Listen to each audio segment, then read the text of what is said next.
참된 경배자, 동방박사와 왕의 별. 성경에는 그의 별로 나왔습니다. 이게 왕의 별입니다.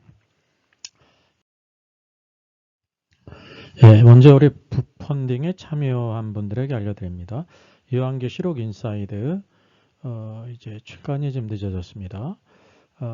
진행 상황을 알려드립니다. 금주 토요일 이제 수정본이 완료가 될 예정입니다. 수정을 확인한 후에 이제 인쇄에 들어가겠는데요. 인쇄 및 제본 양장에 좀 시간이 많이 걸린다고 합니다. 1040쪽에 이르는데요. 그래서 1월 둘째 주일이나 셋째 주 정도 예상이 된다고 하네요. 많이 걱정되고 죄송합니다. 좀 빨리 됐으면 좋겠는데 어쨌든 이렇게 아시고 기다려 주시면 감사하겠습니다. 계속 커뮤니티에 공지하겠습니다. 마태복음 2장 1절로 8절 같이 보시죠.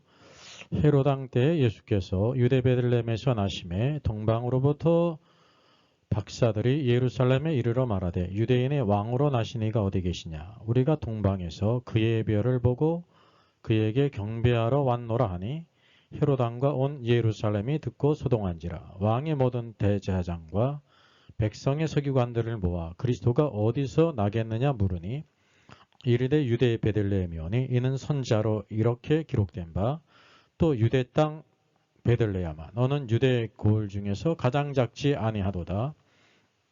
내게서 한 다스리는 자가 나와서 내 백성 이스라엘의 목자가 되리라 하였음이니이다. 이에 헤롯이 가만히 박사들을 불러 별이 나타난 때를 자세히 묻고 베들레헴으로 보내며 이르되 가서 아기에 대하여 자세히 알아보고 찾거든 내게 구하여 나도 가서 그에게 경배하게 하라 그랬습니다. 거짓된 경배였죠.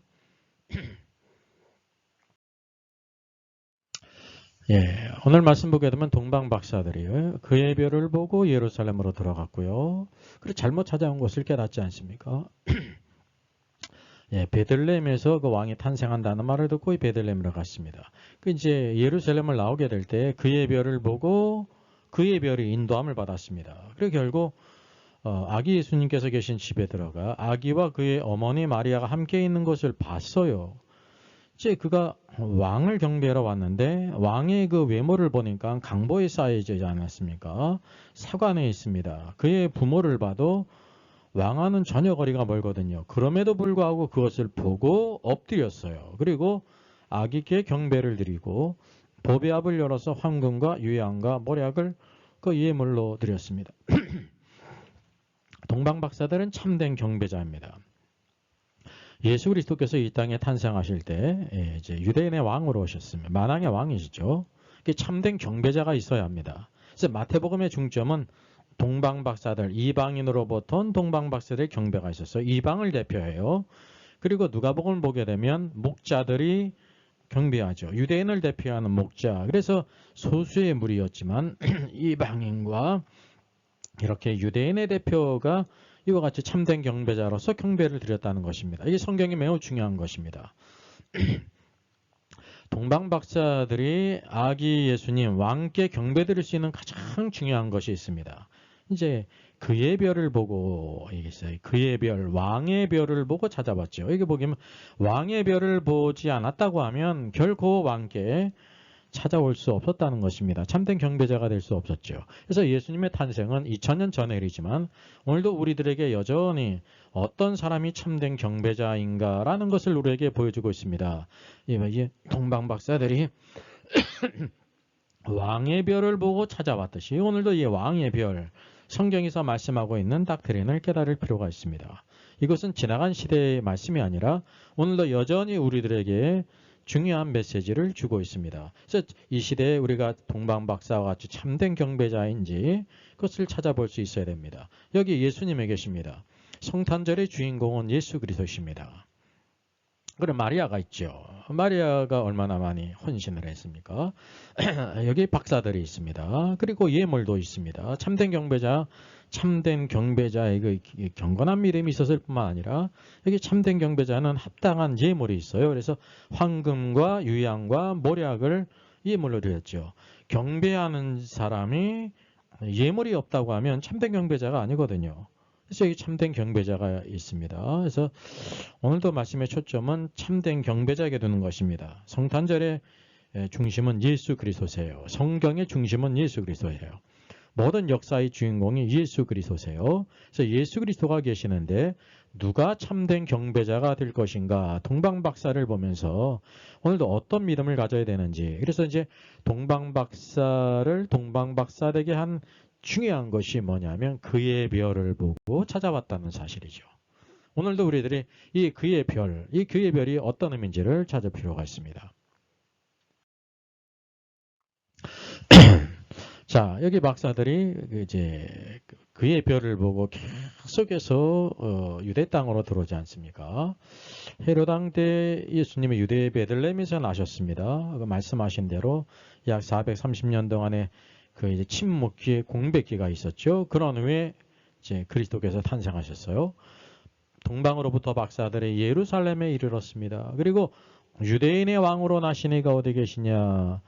이제 이 별이 유대인의 왕으로 인도하는 별인 것을 그들이 알았습니다. 그게 뭐냐면 이 고대 근동 지역에 바로 메시아에 대한 예언들이 다 이렇게 이제 알고 있었단 말이죠. 이들도 그것을 알고 있었습니다. 그리고 이 별이 분명히 유대인의 왕께 인도하는 별이라는 것을 알았습니다. 그러니까 그들이 이제 성경 말씀도 알았고 끝까지 그것을 찾아왔습니다. 이거 누가 가르쳐 준 것이 아닙니다.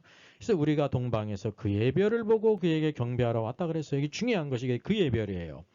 그의 별을 보지 않았다고 하면 결코 주님을 찾아올 수도 없고 경배할 수가 없었다는 사실이죠. 그래서 오늘 말씀의 초점이 바로 뭐냐면 예수 그리스도가 계시는데 그에게 참된 경배자가 있어야 돼요. 참된 경배자의 중요한 요소는 바로 뭐냐면 그의 별, 왕의 별을 봐야 된다고 하는 사실이죠. 그래서 온 헤롯 왕과 온 예루살렘이 듣고 다 소동했습니다. 근데 소동했는데 아무도 그것을 찾아가지 않았다는 사실이죠.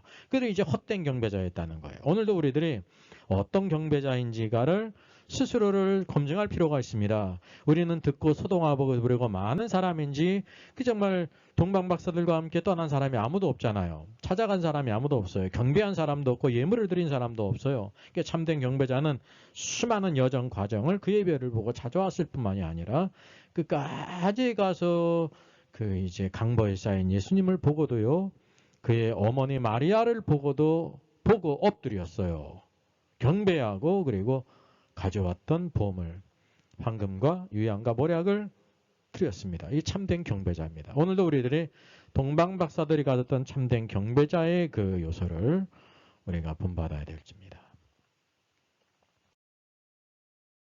특별히 우리가 기억해야 될 것이 헤롯이 나오지 않습니까?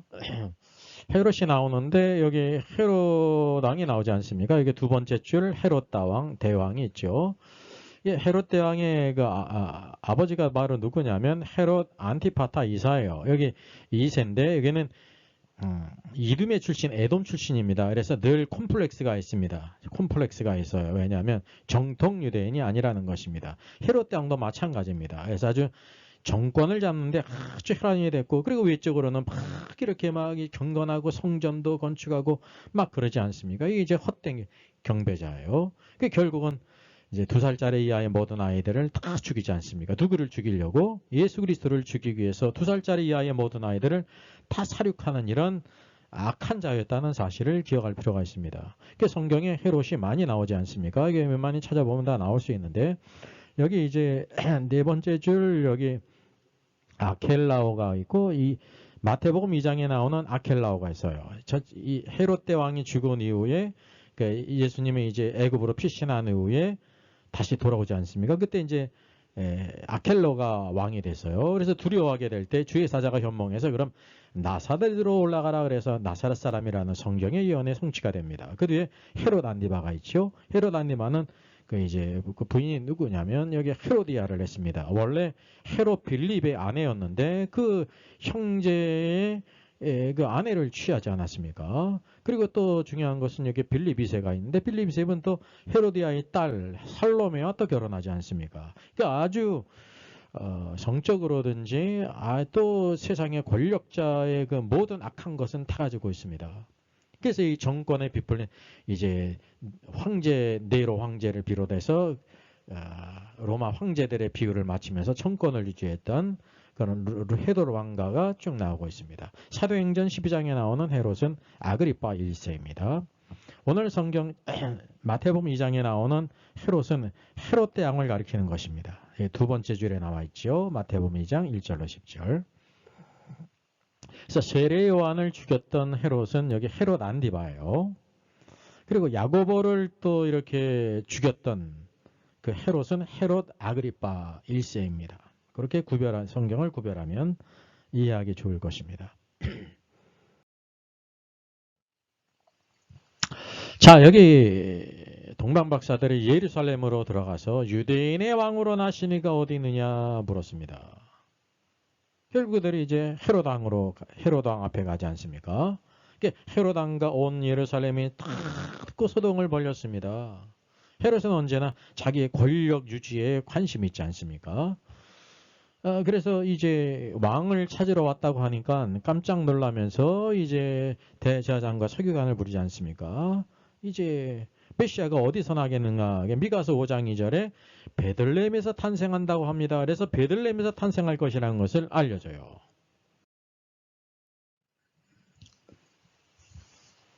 유대 베들레헴이 선지자로 이렇게 기록된 바, 쭉 이렇게 유대 땅 베들레헴아 너는 유대 고을 중에서 가장 작지 아니하도다. 내게 한 다스리는 자가 나와서 내 백성 이스라엘의 목자가 되리라 그랬습니다. 헤롯은 이것을 자기의 정권의 위협으로 알았습니다. 그래서 가만히 박사들을 불렀죠. 별이 나타난 때를 자세히 물으면서 그 왕을 찾거든 돌아가는 길에 나에게 알려줘가지고 나도 경비하기라 그랬죠. 근데 사실은 그 속내는 바로 뭐냐면 자기 또 다른 왕이 있으면 안 되잖아요. 이게 오해를 했죠. 그래서 그를 죽이기 위한 음모였습니다. 박사들은 그것을 아무것도 알지 못했습니다. 우리에도 알다시피 박사들이 다른 길로 갔는데 주의 사자가 연몽해서 다른 길로 돌아가라 했습니다. 오늘날에서 항상 무엇이 필요하냐면요. 하나님의 인도하심이 필요하다는 것을 보게 돼요. 자, 여기 성경을 보게 되면 변화산에서 예수님의 모습이 변형됐죠. 이 밑에 있는 제자들이 베드로, 야고보, 요한입니다. 세 제자를 데리고 변화산에 올라갔는데 그곳에서 이제 모습이 변형됐는데 그 얼굴이 해같이 빛났잖아요. 이게 주님의 영광이거든요. 나사렛 예수 안에 있는 오늘도 독생자의 영광을 그때 이렇게 드러내신 거예요. 그리고 옷이 빛과 같이 휘어졌죠. 더 놀라운 것은 여기 모세와 엘리야가 나타나서 같이 대화를 나눴습니다. 모세는 구약을 대표하는 인물 아닙니까? 엘리야는 이제 선지자를 대표하는 대표자예요. 모세는 그 눈이 흐리지 않고 죽었고 그의 무덤이 어디 있는지 알지를 못해요. 하나님의 주권 가운데 가리었죠. 왜냐하면 우상 숭배의 위험이 있기 때문에 아주 위대한 지도자였기 때문에 그랬단 말이죠. 엘리야는 죽음을 보지 않고 하나님께서 데려간 사람입니다. 그러니까 얼마나 깜짝 놀랐습니까? 그래서 그가 베드로가 뭐라고 얘기했어요? 내가 여기 있는 것이 좋사오니 초막셋을 짓는데 하나는 주를 위해서 하나는 모세를 위해서 하나는 엘리야를 하겠습니다라고 말할 때 여기 이제 구름이 갑자기 나타나서 모든 사람들을 다 가리었죠. 오직 예수 외에는 모든 사람을 모세, 엘리야 그들 자신도 다 이렇게 가리지 않습니다. 그리고 하늘에서 음성이 또 아버지의 음성이 이르는데 이는 내 사랑하는 아들이요 내 기뻐하는 자니 너희는 저의 말을 들으라 그랬습니다. 베드로가 정신없는 말을 했거든요. 너무나도 황홀한 나머지. 예수님이 바로 이 변화산에 머문다고 하면 구속의 역사를 누리지 못하지 않습니까? 이게 바로 사람의 생각이란 말이죠. 베드로가 좋은 생각에 주님께 말했어요. 그리고 중요한 것은 베드로는 예수 그리스도를 모세와 엘리야와 그 비슷한 반열례의 분으로 생각했다는 거죠. 그러나 아버지는 전혀 달랐습니다. 어느 누구도 예수 그리스도와 이렇게 필적할 수가 없어요. 그래서 모세도 다 구름이 가려버리고 엘리야도 구름이 가려버리잖아요. 오늘도 우리 삶 속에 엘리야는 능력을 상징하지 않습니까? 능력의 선지자고 능력을 쫓아가는 수많은 신자들이 있습니다. 아니면 능력을 쫓는 거 아니 예수 그리스도를 쫓아야 돼요. 아니면 또 이게 모세는 율법을 대표하지 않습니까? 율법을 치우치는데 모든 율법이 누구를 증거하고 있냐면 예수 그리스도를 증거하고 있다는 사실이에요. 그러니까 예수 그리스도에는 어느 것도 보이지 않아야 된다는 사실입니다. 이게 바로 아버지의 계시고 내가 정신없는 말을 하는구나 너는 저의 말을 들으라 그랬어요.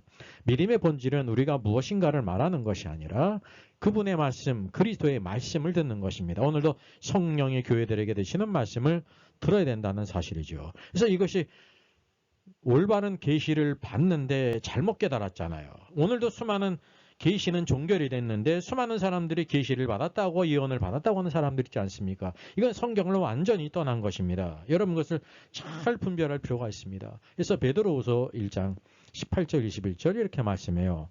이 소리는 우리가 그와 함께 거룩한 산 변화산에 있을 때 하늘로부터 난 것을 들은 것이라. 또 우리에게도 확실한 예언이 있어 그랬습니다. 어두운 데를 비추는 등불과 같으니 날이 새어 샛별이 너희 마음에 떠오르기까지 너희가 이것을 주의하는 것이 옳으니라. 확실한 예언이 바로 하나님의 말씀이라는 것입니다. 그러면서 20절 먼저 알 것은 성경의 모든 예언은 사사로이 풀 것이 아니다 그랬습니다. 여기 사사로이에 대한 약간의 오해가 있습니다. 왜냐하면 사사로는 사사롭게 푼다고 그렇게만 생각을 해요. 그거는 너무나 당연한 거고요. 사사로이 푼다는 것은 성경 한두 구절을 보고 이것은 이런 뜻이다 라고 말하는 것입니다. 우리가 흔히 성경을 퀴티 정도 하면 그렇게 생각할 수가 있다는 거예요. 천국이 있으니 죽은 모든 성도들은 다 하늘에 있는 천국에 갔겠지. 이게 성경을 사사로이 푼 거예요. 모든 성경 천국에 대한 모든 말씀, 하늘의 왕국에 대한 맛을 보게 되면 그게 장소적인 의미가 아닙니다. 그래서 사사로이 푼다는 것은 이제 우리가 쉽게 생각하는 것처럼 사사로이 푸는 거, 아전인수격으로 푸는 거 너무나 당연한 거고요. 이 말씀은 한두 구절, 세 구절 정도 보고 이것은 이렇다 말하는 것은 사사로이 푼다는 것입니다. 그래서 성경을 퀴리스티한다는 것은 거기에 관련된 모든 말씀들을 다 종합해서 하나의 원칙을 우리가 찾게 되면요, 흔들리지 않고 온전한 메시지를 보게 되는 것입니다. 그래서 예언은 언제든지 사람의 뜻으로 낸 것이 아니요 그랬어요. 창세기로부터 계시록에 이르는 모든 말씀은 사람의 뜻으로 낸 것이 아닙니다. 계시록에 대한 잘못된 관념은 묵시문학이라고 말하지 않습니까? 이게 아주 유행처럼 번졌는데 묵시문학은 바로 뭐냐면 요한이 자신의 지혜를 갖고 출애굽기도 참조하고 수많은 성경 예언서를 참조하고 막 그러면서요 가감해서 그가 썼다는 그런 견해란 말이죠. 성경은 뭐라고 말씀하고 있어요? 사람의 뜻으로 낸 것이 아니다 그랬어요. 오직 성령의 감동하심을 받은 사람들이 하나님께 받아 말한 것이라 그랬습니다. 성경은 놀라워요. 분명히 누가 기록해? 요한이 기록하고 마태가 기록했어요. 그런데 성령의 감동을 받아 그렇게 기록한 것이라는 것을 우리가 알아야 되는 것입니다. 그래서 이 베드로는 뭐라고 말하고 있냐면 내가 변화되면서 참된 계시를 받지만 계시를 내가 잘못 이해했다 말이죠. 그리고 오늘날 계시는 끝났다는 것을 여러분 아셔야 돼요. 계시록 말씀 더할 수도 없고 제할 수도 없는 완전한 계시의 말씀이 우리에 있기 때문에 우리에게도 확실한 예언이 있어. 그리고 어두운 데 비치는 등불과 같이 날이 새어 샛별이 너희 마음에 떠오르기까지 이것을 주의하는 것이 옳다 그랬습니다. 성경을 깊이 연구하고 구약의 다니엘과 모든 신약의 모든 성도들 사도들은요 성경을 이렇게 읽은 정도가 아닙니다. 쉽게 하면 묵상 정도 퀴티한 것이 아니라 성경을 상고했어요. 상고는 연구했다는 것입니다. 모든 선지자들이 성경을 연구했습니다. 워킹 바이블 치시고요. 이렇게 성경 퀴티, 묵상, 퀴스티 치면은 영상이 쭉 나옵니다. 사도들이 또 선지자들이 성경을 어떻게 했는지 그것을 쭉 우리 참조하시면 되겠습니다.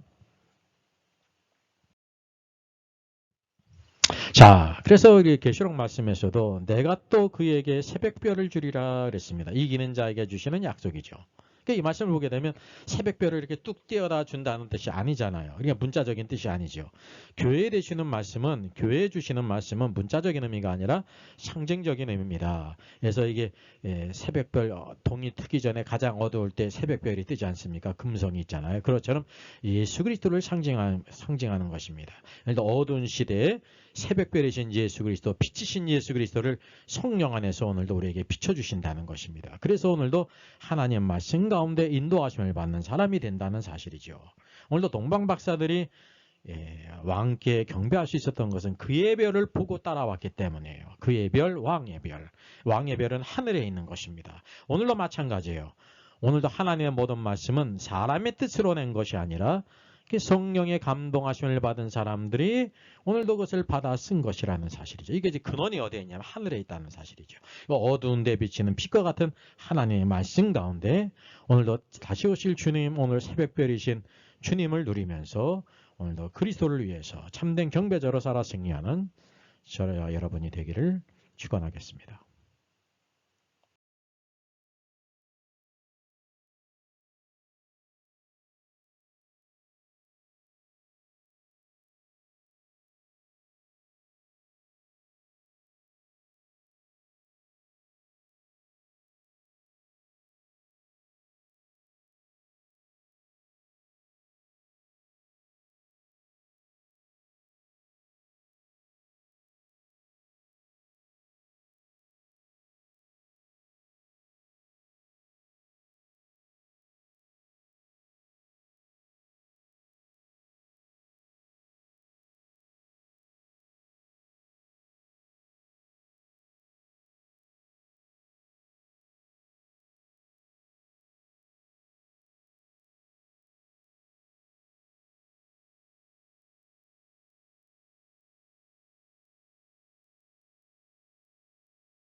저 여기 요한계시록 책입니다. 요한계시록 1장부터 11장 그가 왕노릇 하시리라. 제가 30년 전에 요한계시록 강해집을 냈어요. 다니엘서를 포함한 이게 510쪽이고 아주 중요한 부분만 넘어서 510쪽인데요. 이제 30년이 넘어서 책도 이제 품절이 될 뿐만 아니라 이제 모든 내용들을 한번 다시 집필을 해야 되겠다라는 마음을 품고 제가 오래전부터 집필을 시작해서 지금 중간 단계에 있습니다. 그래서 여러분이 이제 책을 보시게 되면 성경의 완성과 신앙의 놀라운 영광과 하나님의 놀라운 경륜을 다 알 수가 있습니다. 그래서 요한계시록 제가 여기 가제로 하나님의 왕국과 창조의 경륜의 완성이 요한계시록이에요. 요한계시록을 알지 못하면 하나님의 경륜을 알지를 못하게 되는 거예요. 모든 성경을 알아도 계시록을 모르면 결론 부분이 없게 된다는 사실이죠. 그래서 우리가 이 부분을 더 잘 알아야 될 필요가 있죠. 그래서 1장부터 11장까지의 내용을 제가 지금 집필 중에 있습니다. 여기 밑에는 그가 왕노릇 하시리라. 이게 가장 중요한 부분이거든요. 그래서 북펀딩이라는 게 소위 있는데 예약 구매로 후원을 하는 것입니다. 제가 이제 1장부터 11장까지 지금 집필 중에 있고요. 약 1000쪽에서 1100쪽 이렇게 분량이 될 것이고 양장본으로 이렇게 출판하게 될 것입니다. 우리 일선에서 수고하는 우리 목회자님들을 위해서 성도님을 위한 필독서로서 아주 심도 있게 30년 만에 재개정판을 새로 내게 됐습니다. 그래서 헬라어 원어가 있고 쉽게 또 발음도 달고 의미도 설명하면서 또 영어로도 병기를 해서 뭐 학생들이나 성도님이나 목회자들도 이해하기 쉽게 했고요. 특별히 무천년설과 전천년설을 비교해 가면서 어떤 것이 이제 성경의 견해고 어떤 것이 오류가 있는지를 자세히 QST 하면서 책을 달았습니다. 아마 이렇게 요한계시록을 쓴 책은 제가 찾아보질 못했어요. 또 중요한 것은 각 중요한 주제들을 토픽으로 다 이렇게 달았습니다. 쉽게 얘기하면 생명책에서 그 이름이 흐려진다고 했는데 지운다고 했는데 그 뜻이 바로 무엇인가 성경을 쭉 통해서 하나의 논문과 같이 모든 주제들을 망라해서 이렇게 달았고요. 정가가 이제 약 59,000원인데 예약 특가가 5만 원이에요. 그리고 이제 무료 배송이 됩니다. 이 계좌에 본인 이름을 꼭 기재를 하셔서 5만 원을 입금한 후에 이 메일로 입금자 성명과 주소를 보내시면 출판 후 가장 먼저 이제 10월경이 될 것 같습니다. 먼저 Our Father in Heaven, hallowed be your name. 저의 저서를 소개해드리겠습니다. 때를 알라 주님이 오신다. 계시록과 다니엘서의 전반적인 조망을 다룬 책입니다. 저 사람 천국 갈 수 있을까? 구원과 천국의 내용을 심도 있게 다뤘죠. 구원 탈락인가 거짓인 자인가? 모든 중요한 제문제를 다룬 책입니다. 탈고되기가 있고요. 여러분 센스 있는 사람들의 특징이 뭘까요? 구독, 좋아요를 누릅니다. 특별히 이제 좋아요를 많이 누르시면 다른 사람들이 이 영상을 찾아서 볼 수 있는데 도움이 된다고 합니다.